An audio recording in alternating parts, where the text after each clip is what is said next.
Good evening, everyone.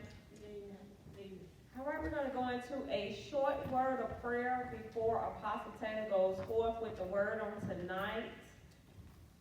All right, all hearts and minds on one accord.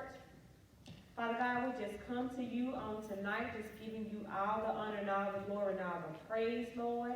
Lord, we ask as you increase in us, Lord, that we decrease, Father. Father God, we just thank you, Lord, in the name of Jesus, Lord, for continuing to give us the spirit of wisdom. Continue to guide us, Lord, in the name of Jesus, Father. And Father God, we just want to just pray over this nation, Lord, in the name of Jesus, Lord. For on today, this nation is hurting, Lord. But Lord, we ask right now, Lord, that people will turn away from their wicked ways and draw them closer and nearer to you, God. And we just ask, Lord, that you would just humble this nation, Father. Give it the spirit of peace, Father, what it needs, Lord, in the name of Jesus, Lord. We bind up every attack, every violent spirit, Father. We bind up every sabotaging spirit in the mighty name of Jesus, Lord. And we ask, Lord, that you will bless this nation and be on one accord. Not to be separated, but, Lord, to be on one accord, Lord. For you, for Lord, you does not have a favoritism, but, Lord, you bless us all on one accord. In the name, you love us all the same in the name of Jesus, Father.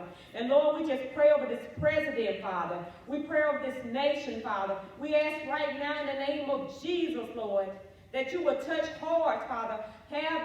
Touch their hearts, Lord. Give them the Christ-like mind and heart like you, Father. Purify them, Father, in the name of Jesus, Lord. And we just say glory to your name, Father. We thank you, Lord, in the name of Jesus, Lord, for just trusting in your will and your way, Father. Not man, but, Lord, your will and your way, Father. For we give you the honor, the glory, and the praise, Father. We thank you, Lord, in the name of Jesus, Lord, for just trusting and living by your will and your way, Father. Meditating on your word daily, Father. Seeking your face, Father, for guidance and wisdom, Father.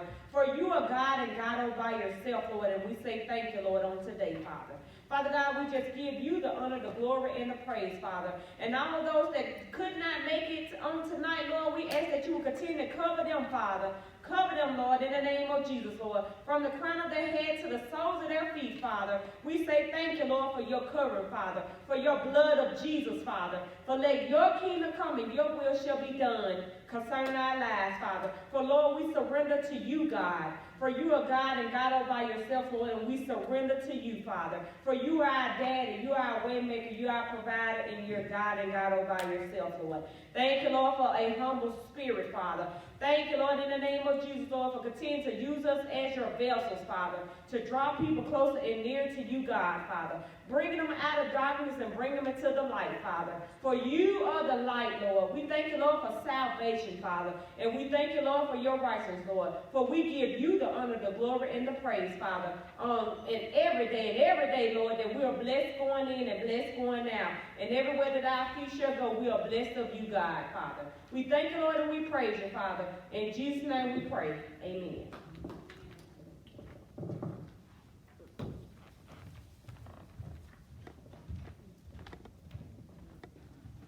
Again, good evening to all for this awesome time and privilege just to come together once again and surrounding the word of the living God. Even as prayed in the prayer, we are in a very unique moment in our government, in our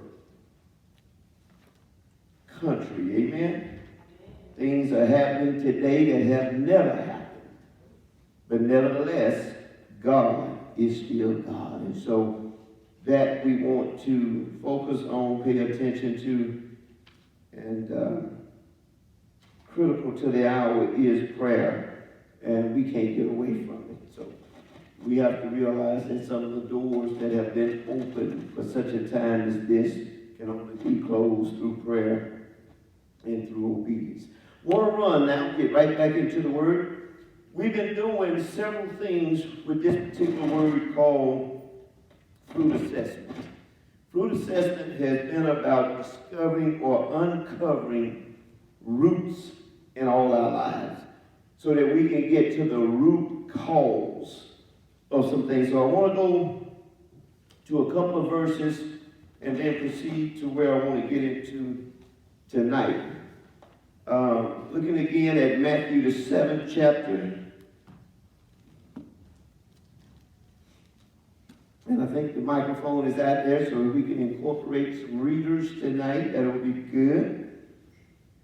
Matthew 7, I'll pinpoint them so we can be pretty specific and go right to what we need to. Looking at Matthew 7 tonight, I want to look at verses 17 and 18. Can I get a reader for 17 and 18? All right. You said Matthew 7, 17 and 18? Mm-hmm. Even so, every good tree bears good fruit, but a corrupt tree bears evil fruit. A good tree cannot bear evil fruit, nor can a corrupt tree bear good fruit. 19, go ahead. Every tree that does not bear good fruit is cut down and thrown into the fire. Go ahead, 20. Therefore, by their fruit you will know them. So we looked at this verse kind of as a foundational verse. The thing like we're talking about trees, we're not talking about natural trees. Eventually, we're talking about human lives. We're talking about the fruit that is born from the seed that is in our lives. The Bible calls us, in Isaiah 61, trees of righteousness. So, God has saved us and planted us as trees of righteousness. So our fruit is going to be righteousness or right standing. The Bible even talks about in Galatians 5, it talks about the fruit of the Spirit, which is love. Romans 4 tells us that the love of God has been sown into our hearts by the Holy Ghost. So at salvation, at birth, spiritual birth, we've been seeded with the Word of God. So what we're producing is not only nature of God, likeness of God, imagery of God. Our fruit should be love, again, that is in right standing with God. Let's look at another verse right quick. Matthew, stay in the book of Matthew, look at chapter 12.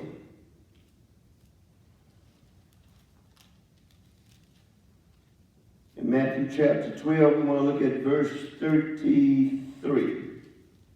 Read 33, 34, and 35.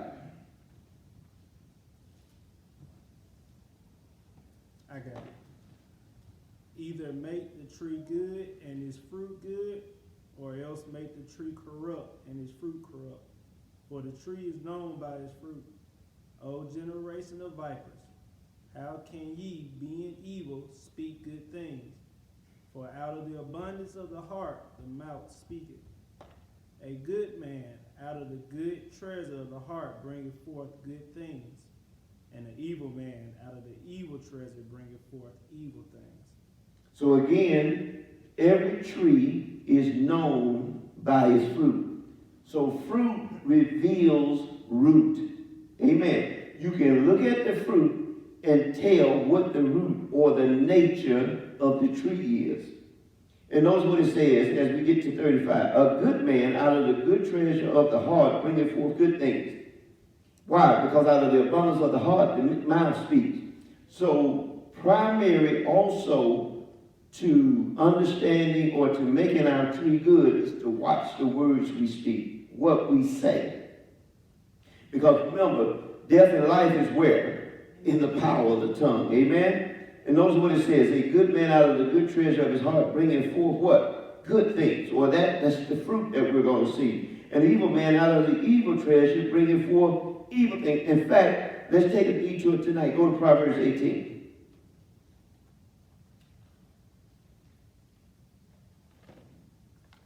Proverbs 18. Because we need to see that significance of words and how words are like seeds in the spirit.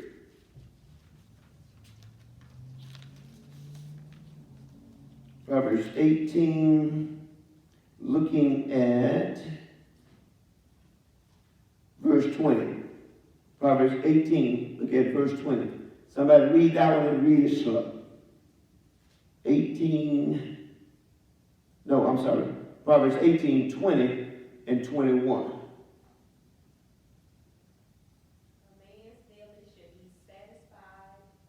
the fruit of his mouth, and with the increase of his lips shall he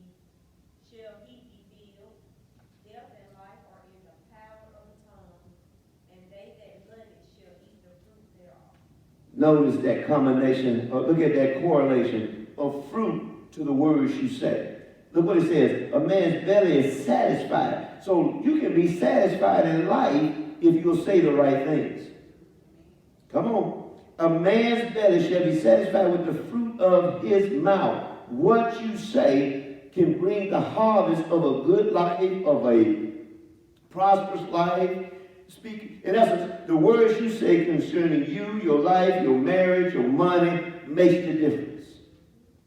Look what it says. Death and life are in the power of the tongue. Note that death is preceding life in that. See, it's so easy to speak death. You don't want to speak death. You want to speak what? Life. Because you want what? You want, look what it said. Death and life are in the power of the tongue, and they that love it are going to eat the fruit of it. You're going to eat the fruit regardless, good or bad. You judge, watch this, it's up to you to judge your outcome. Or judge what's on your tree, what's on your mind. So, let's take another detour. Well, no, I'm not going to take another detour, I don't think. Because I want to get through something. So, it's important, even as our study is, that fruit assessment, is that we take a look at what our fruit is to assess our root. Now, just based on the verses we've studied thus far, I've got to evaluate what's said, or what has been said. Thus the nature now of uncovering the roots. So we go down and we started to look at that. The Bible says that the curse causeless shall not come. All right, go to Proverbs 26. Hopefully you've got these verses highlighted. If not, please do. You'll see them again. You'll teach them again. You'll share them again.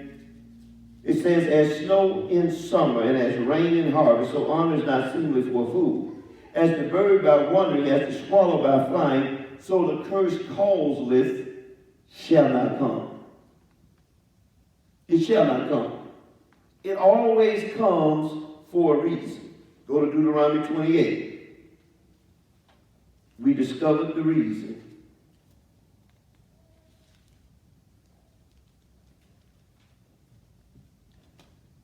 Deuteronomy 28. It talked about verse 1. And it shall come to pass.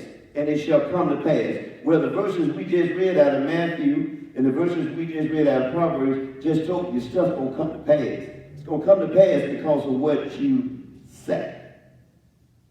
And it shall come to pass, if thou shalt hearken diligently unto the voice of the Lord thy God, to observe and do all his commandments which I command you this day, that the Lord your God will set thee on high. And all the blessings shall come on thee and overtake thee if thou wilt hearken unto the voice. But if thou don't, verse 15 says, so in essence, our obedience to or not to is going to determine the fruit that's on our vine. So it's imperative that even as we're going forward, because tonight I want to get into, I'm backdropping to get into sharpening the blade so we can release it, is that you got to understand how this happened. Okay? Because we got to look at the fruit, and now we assess the root, because the root between the fruit and the root is you. You're between the fruit and the root. So now there were some things said or there things not said that we got to go back as they are uncovered and dig up. And so in essence, we got to be able to reverse the curse. Amen? And so tonight, that's what I want to get into. So, hopefully we understand that. We've gone over a whole lot in relation to that. And so you can go back and look at some of the other tapes. Tonight, I got to move it forward.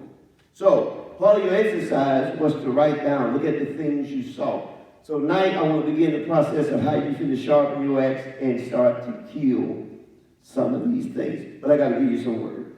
So go with me to 1 John 3, verse 8. 1 John.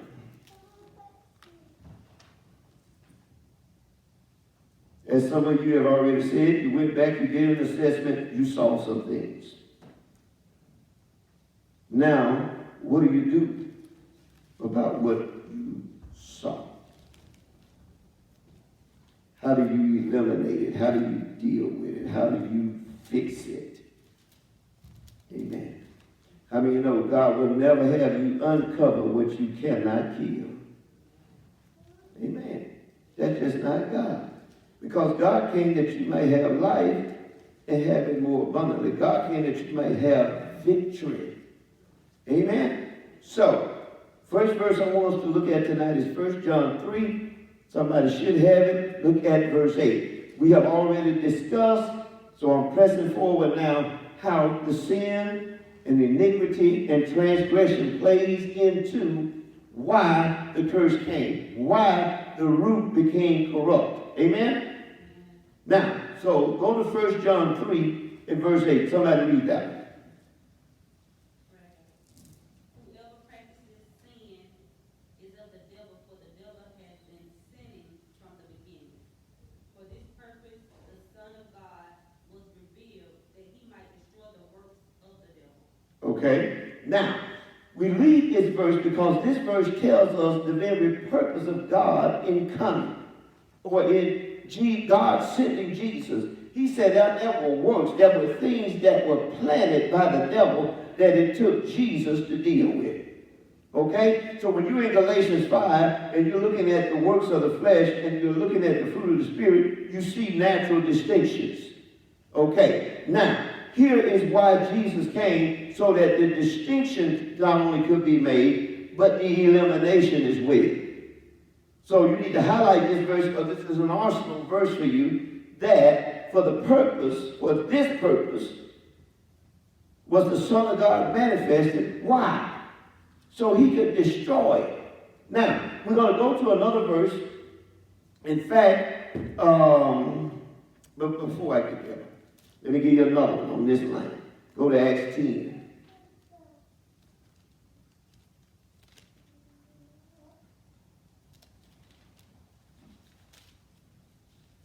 Look at verse 38. Give me a reader. Acts 10, 38.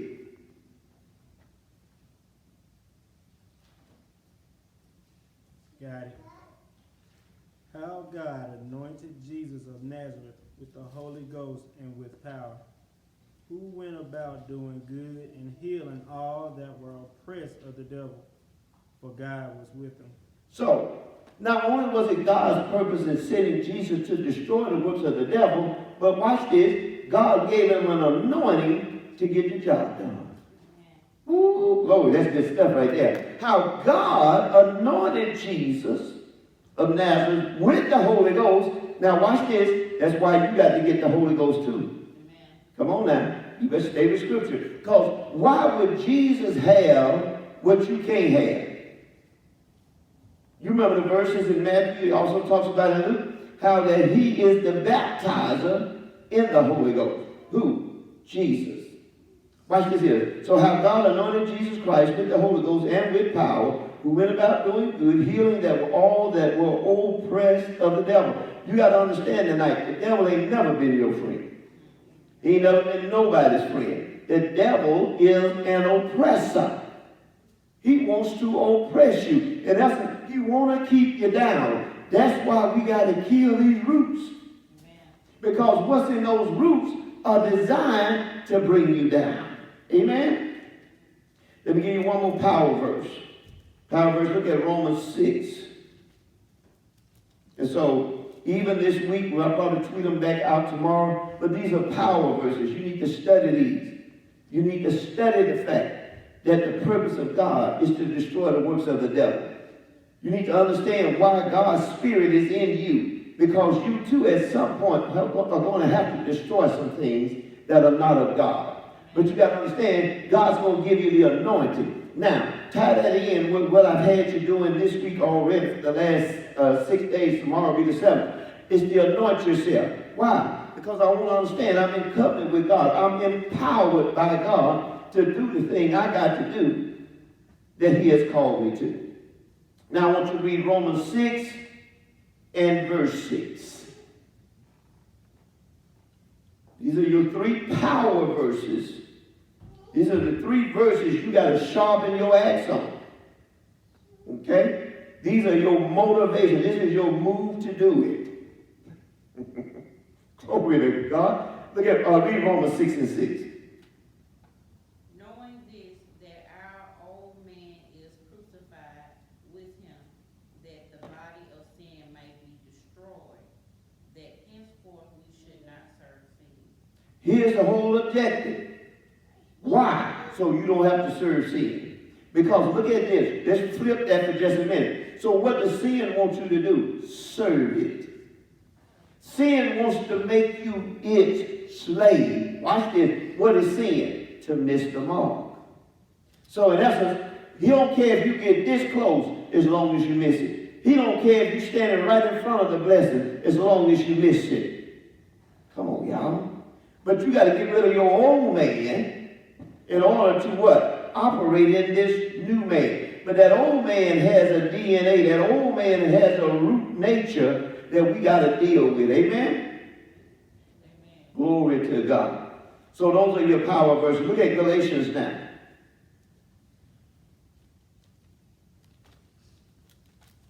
Chapter 3. Galatians 3. Verse 13. Look what it says. Christ, or the anointing, hath redeemed us from the curse of the law, being made a curse for us, for it is written, curses everyone that hangeth on the tree. 14. Why? That the blessing of Abraham might come on the Gentiles. Gentiles are people who had no covenant. That might come on the Gentiles through Jesus Christ, that we might receive, look at this, y'all, the promise of the Spirit through faith. Huh? One of the reasons God had to redeem you from the curse is so you could qualify to get the Holy Ghost. The enemy don't want you to get the Holy Ghost. The enemy don't want you to get the power. He don't want you to get filled. He don't want you to become knowledgeable of God and who God is. Because guess what? If long as you don't have it, guess what? That verse said, not me. You can miss the Spirit because the Spirit is revealed through faith. Woo, glory. Are you seeing that tonight? Amen. So Christ has redeemed you. But he's redeemed you for a purpose. But remember, Proverbs 26, the curse causeless shall not come. So even though God has redeemed you from the curse, if you violate commandment, you can open the curse back up. Disobedience to the commandment opens the door for the curse. Obedience to the commandment opens the door for the blessing. Are we catching? Are you following this so far? Now, go back to Romans chapter 6, and then look at verse 7. I didn't have you read it a minute ago on purpose. Look at this. Romans 6, verse 7. Now read 6 and 7 together. Again. Knowing this, that our old man is crucified with him, that the body of sin might be destroyed, that henceforth we should not serve sin. For he that is dead is free from sin. Now, watch this though. You got to be dead. You have got to have turned your life over to God. Know what it said? Know what it said? For he that is dead is free from sin. In essence, when your will and emotions and all of these things are no longer in governance over your life, when you have fully surrendered your life to God, now you can walk free of sin. But you can't do it without God's help. That's why you got to get saved, number one, but then you need to be filled with the Holy Ghost, number two. Now watch this here. Jesus came to seek and save that which was lost, but Jesus also came to baptize you in the Holy Ghost. Now what most folks do is they'll get saved, but they'll never get filled. And the enemy is okay with that. Because you're no threat. Okay?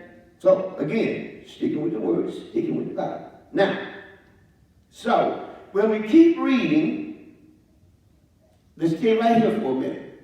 The next verse says, now if we be dead with Christ, we believe that we shall also live with him. So remember I talked to you some time ago about those 4 angels. Number one, you got to believe. But believing ain't enough if I ain't submitted to or serving and obeying what's put in front of me, right?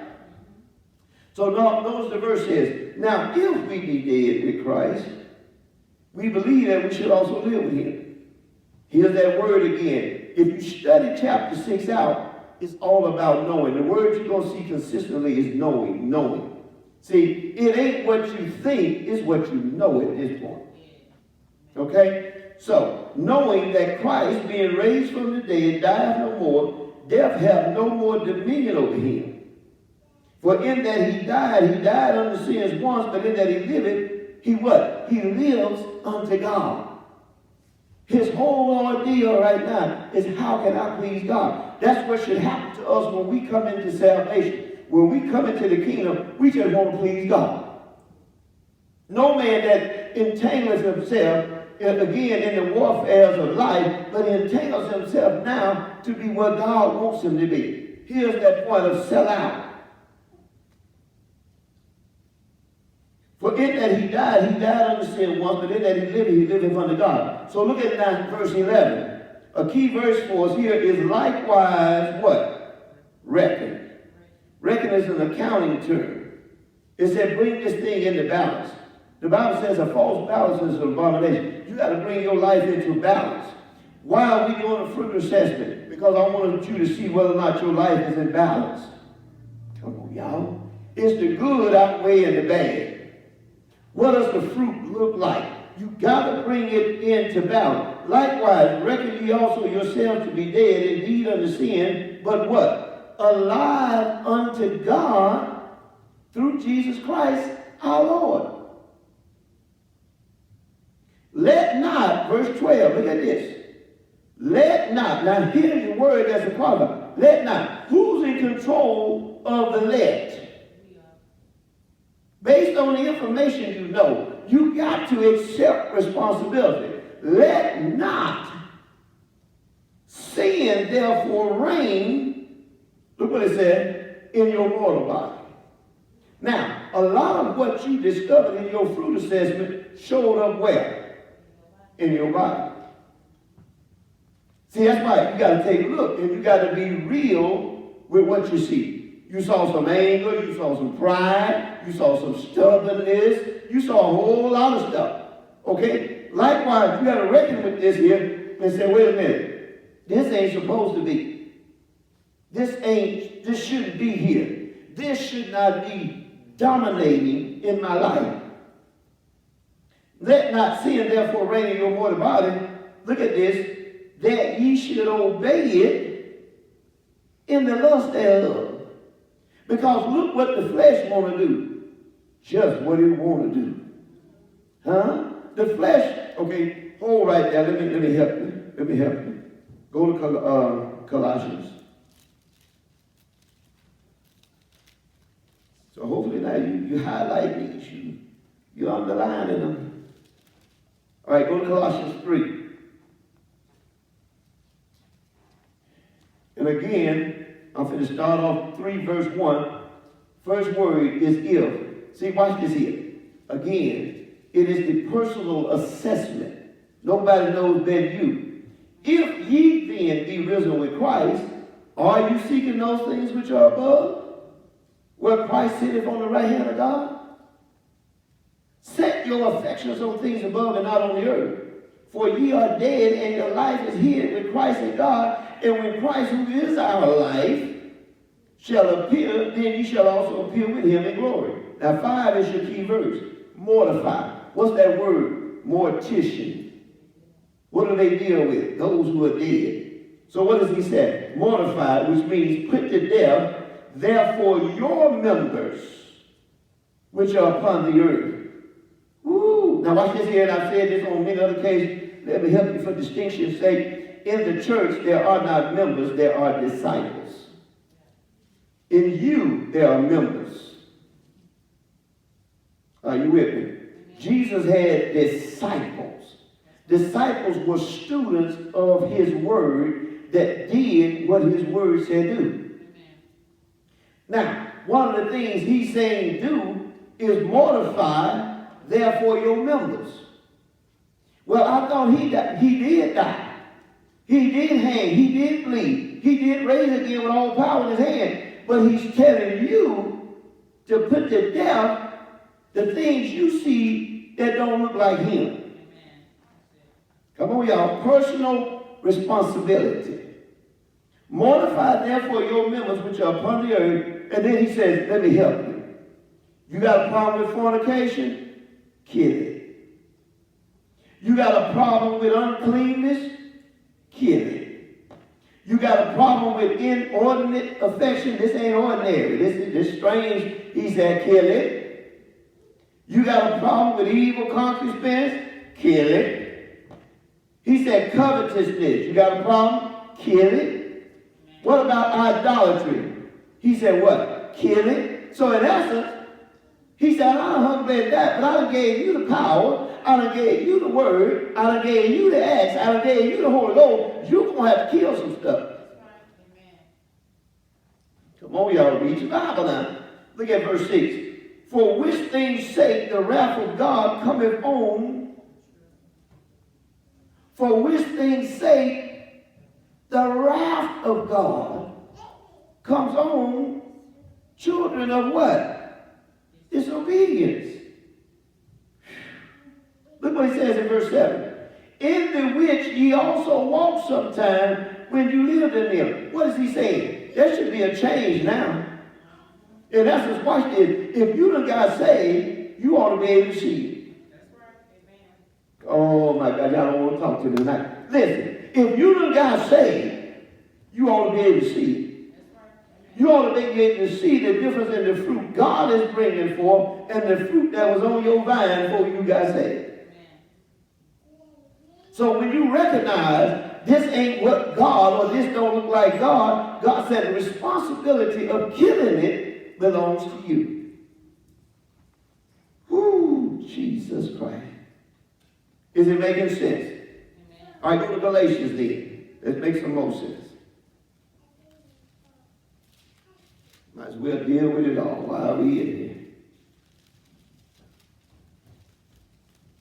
Because some will look and say, oh, this ain't that serious. No. Read your Bible. Read your Bible. That's all I ever ask you to do. Read your Bible and follow it closely. Now look at this here. Go to Galatians 5. Let me show you something. Let me show you why you need the Spirit, why you need the Holy Ghost.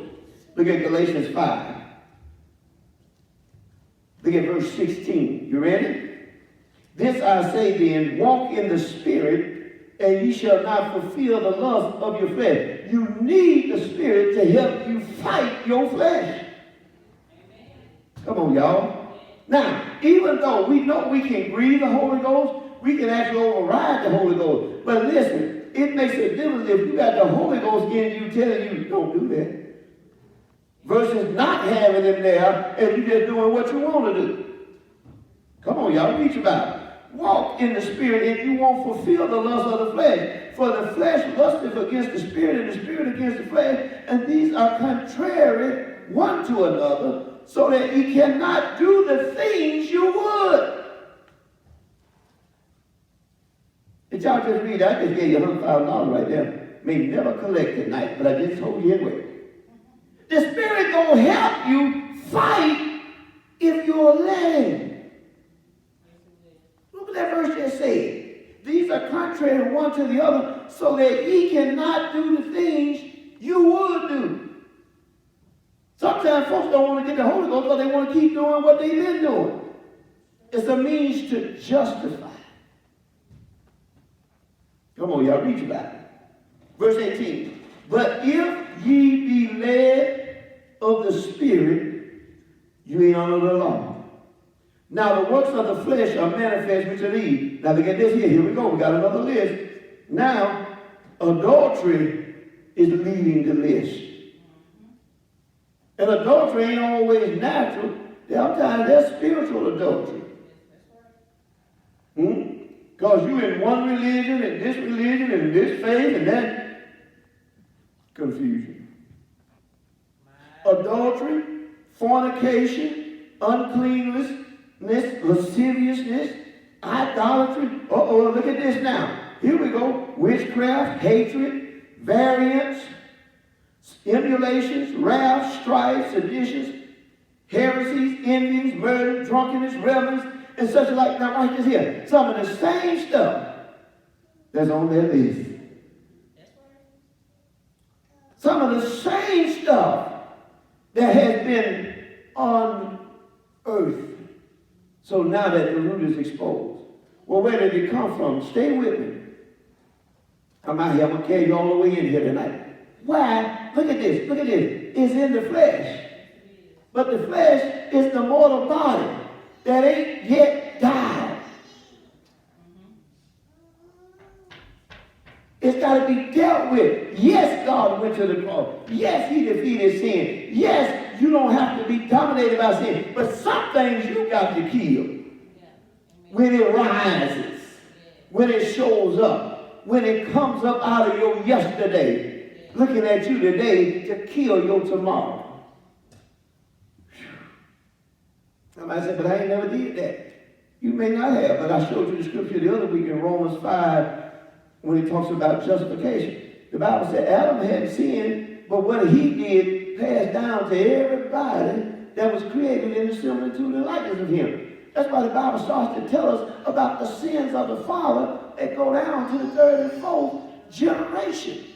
That was some stuff your mama did. That was some stuff your daddy did. And it's showing up in your life. That's right. Come on.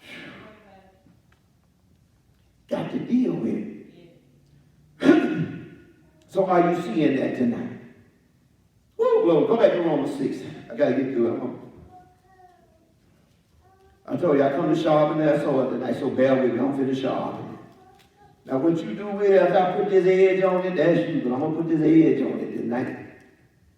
So likewise, I'm in Romans 6, verse 11. Likewise, reckon yourselves also dead, indeed unto sin, but alive unto God. Don't let sin reign in your mortal body, that you should obey his lust. Now, here we go. Tie it in. Verse 13. Neither yield ye your members as instruments of unrighteousness. Remember, I told you, your trees of righteousness. So everything about you is supposed to start lining up with righteousness. But he said right here, watch this here. You're going to have an opportunity to yield. What I taught you about iniquity, iniquity is to bend or to be bent in a direction. You're going to always have a decision to make. Are you going to lean towards sin or are you going to lean toward right? You're going to, come on, y'all. Read your Bible now. So neither yield ye, so let not, and neither yield ye your members as instruments of unrighteousness unto sin, but yield yourselves unto God, as those that were alive from the dead, and your members as instruments of righteousness unto God. Now here you keep the key. For sin shall not have dominion over you, for you're not on the law, but on the grace. God said, my grace, which is sufficient, is giving you everything you need to do this. You can do it, but you can only do it through him. That's why the Bible said, if any man be in Christ, he's a new creation. Old things pass away, and behold, all things become what? New. Did that make sense? I know I carried you through that. Are you catching me? Are you rocking with me tonight? Well, good. Come on, let's rock back some more. Now, so let me show you something else. Look again at verse 11. Look what it says. Likewise, reckon ye yourselves also dead, indeed unto sin, but alive unto God through Jesus Christ our Lord. Drop over to 21. For what fruit had ye then in those things whereof which you are now ashamed? For the end of those things is what? So in essence, you might have to kill this stuff. Because all at some point, watch this, went there, did that, done that. But what did it produce for you? Okay, let's go here. Jesus walks up on the fig tree, and he could not, would not produce what? What did he say? I got to take you out. There are some things that you know ain't yielding the life of God to you. Listen, why you won't just let it sit there? Huh? Why you gonna let it exist in an unprofitable state? Right. Oh, glory. Okay, go to 1 Corinthians.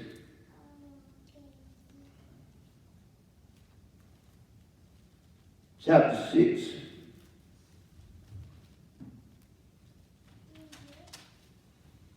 Woo, glory to God.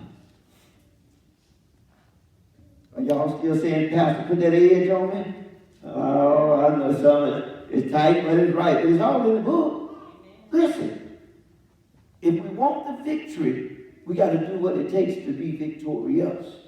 Amen. There's no way for us to uncover and don't deal with it.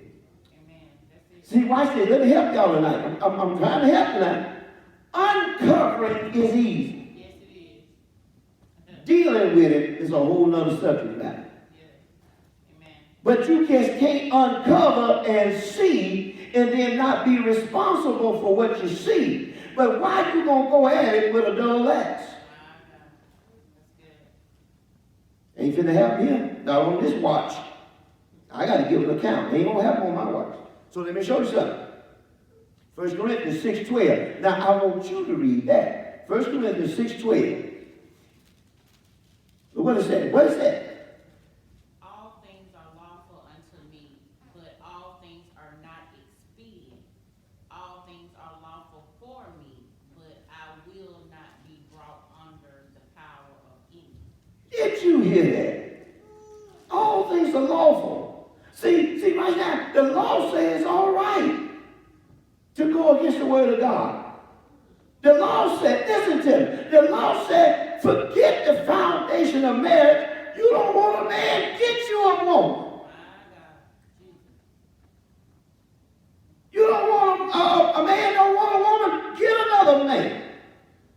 Forget what God said in creation, in creating a man to fit within a woman to forget all that. Do what you want to do.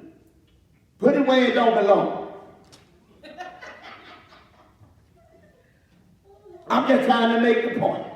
Let me leave that alone because I feel something. Look at here. So it's lawful, but that word is, it ain't expedient.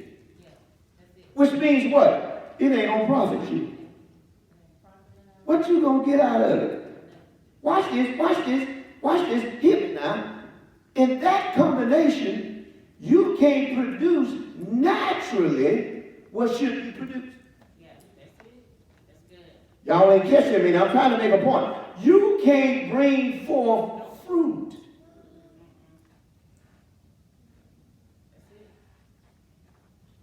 Two wombs won't produce fruit.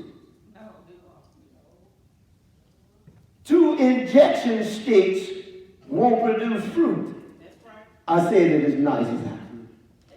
Amen. Huh? Come on, come on. If the end all objective of God was to bring forth fruit, and now you're in a circumstance and situation where you can't produce fruit, God said, cut it off. All right. I got to move on. But it ain't profitable. It ain't going to produce what you want. It ain't going to bring, watch this, glory to God. Amen. Amen. So now you got to make a decision. Is your objective to please God and to bring forth fruit? Or is your objective, watch this, to please self? It's called self-gratification.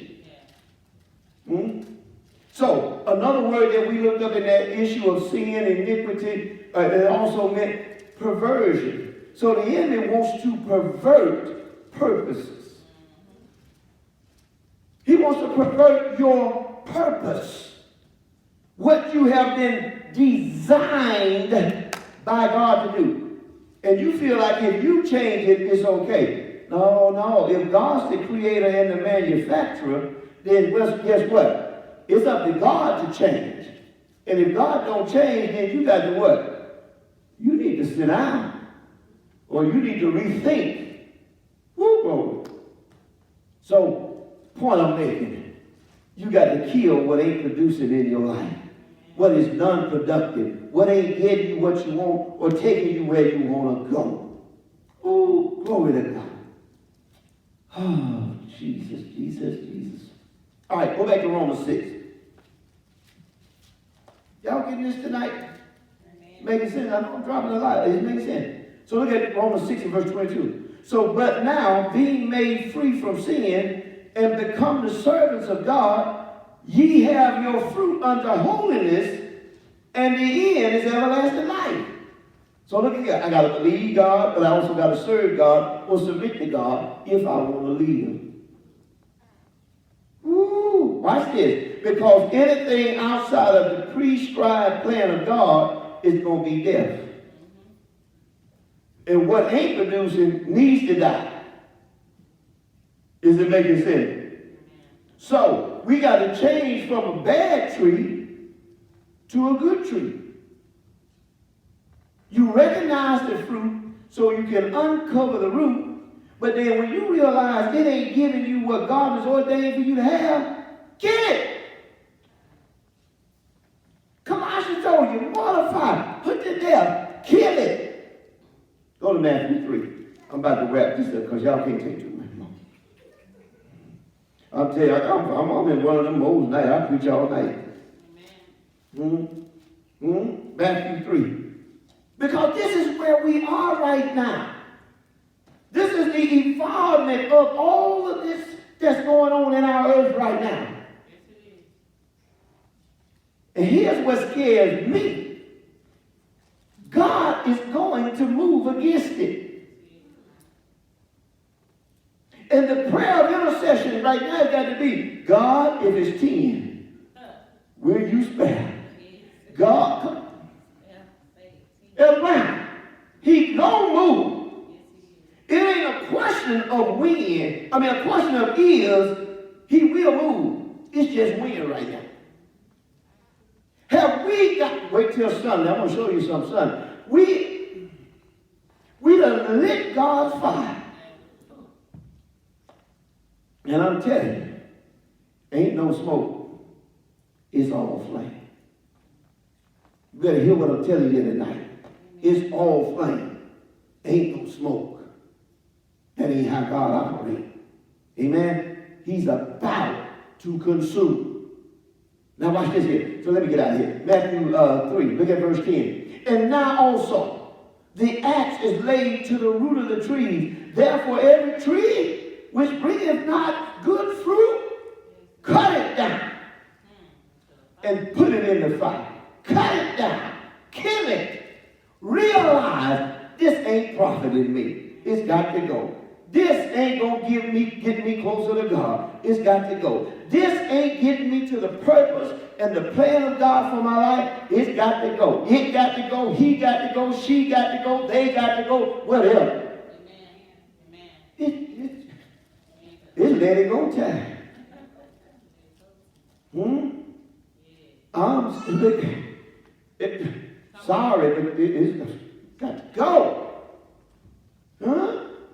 Because here's what the word said. You got to bring forth fruit, meat for repentance. You can't keep doing what you've always done, expecting stuff to change. Ain't going to happen. Glory to God. Woo, Jesus Christ. So, hopefully tonight, you understand the why of laying this axe to the root of your tree.